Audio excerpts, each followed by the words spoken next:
Hi all, Kybermon here with Sorcery and Shadow for the Midnight campaign setting and the D20 system.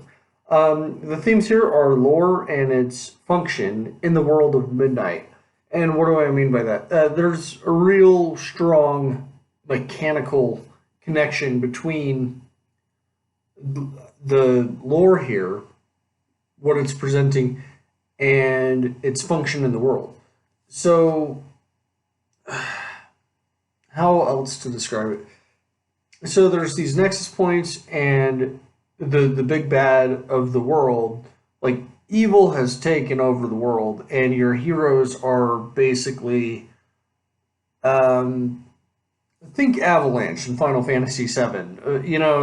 There's a big bad, and but this is a fantasy kind of esque version of that, and it's very interesting.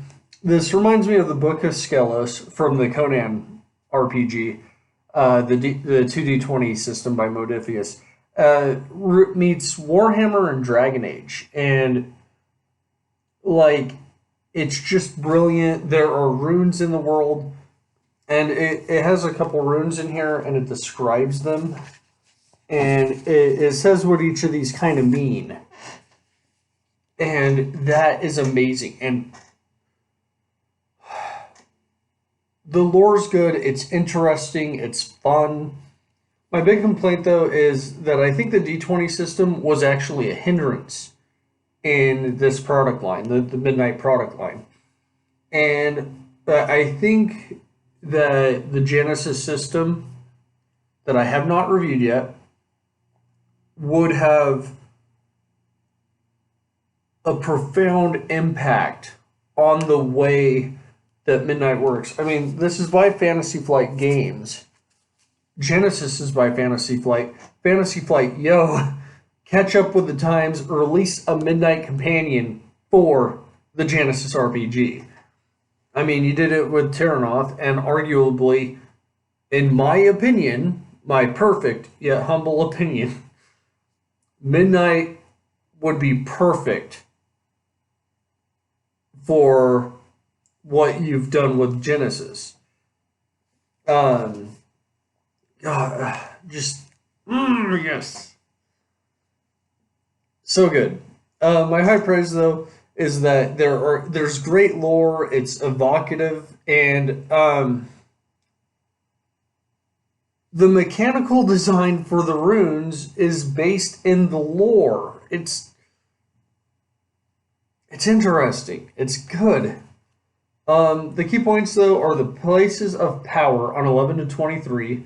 So these are locations with significant purpose from a mechanical and feature standpoint. Um, Nexus quests on 15. Nexus is Nexi, I guess, plural. They are these hubs of power, and just really, really interesting. Then you have Nexus monsters. So when certain creatures get near Nexi, plural for Nexus, um, they gain power, and that is a moment for storytelling for what a boss encounter could be. All the power on 19, and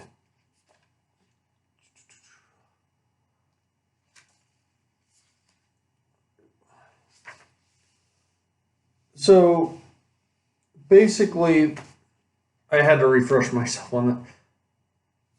So the big bad wants to drain all the nexus of the power, and he sends out his minions, who are not minions in the D fourth edition sense, but he sends his priests or whatever to basically absorb it. And if they come across a nexus in their journeys, some of them absorb some of the power for themselves and keep it alive. His goal is to drain it all. And if they get caught, taking some under the table kind of power, they're going to get killed really horribly. So you have like a setup for internal politics. You have a setup for power, like literal power taking. You could literally Game of Thrones the bad guy side of this stuff. I love it. Um, so runes of power on 24 to 28, and let's see. Now there are runes and then runes of power. It's like boots and magical boots according to the books. Just because something's written out doesn't make it magical. It's literally what's put into whatever was built or made or written that makes it powerful. Does that make sense?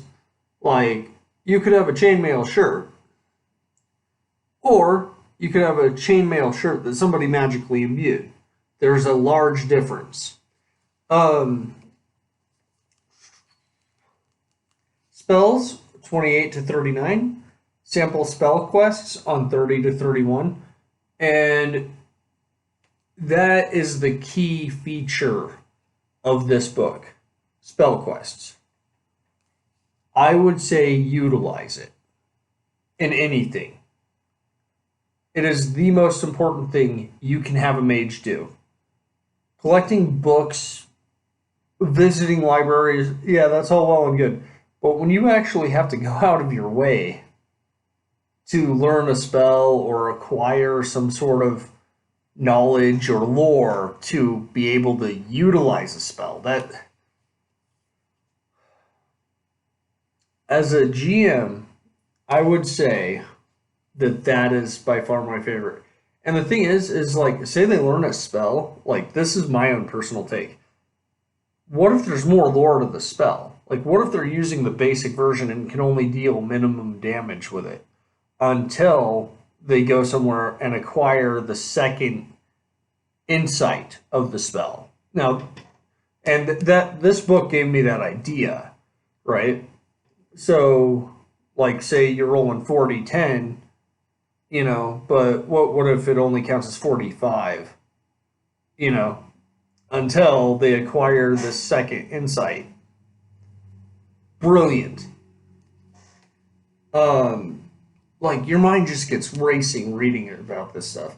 And then you have fetching spells on 38. Feats go from 40 to 41.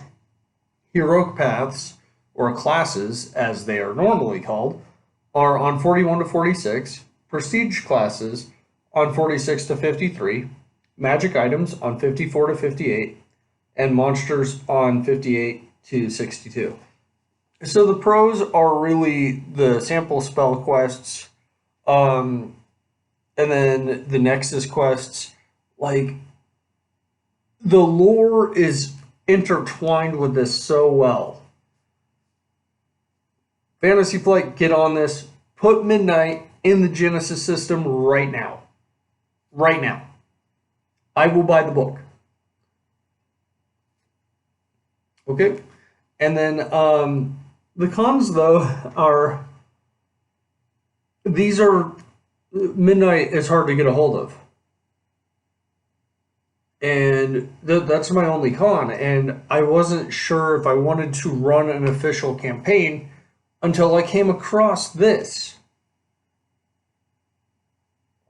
Like, you can say what you will about Faerun, but it's not exactly everybody's cup of tea, Eberron, I don't feel like you could have much impact in that world. But somehow, because of the way this is designed, it like it evokes my imagination in a way that's akin to Ravenloft and Dark Sun. Like, each of those settings have that special grasp to it that's like, oh wow, this is serious. Faerun doesn't have that for me. Eberron doesn't have that for me. Spelljammer definitely did not have that for me. Like, this, I'm going to say this is on par with Dark Sun and Ravenloft. Um, at least as far as depth goes and thought. I, so obviously, I recommend this book. Midnight, the Sorcery and Shadow for the D20 system. All right, camera one out.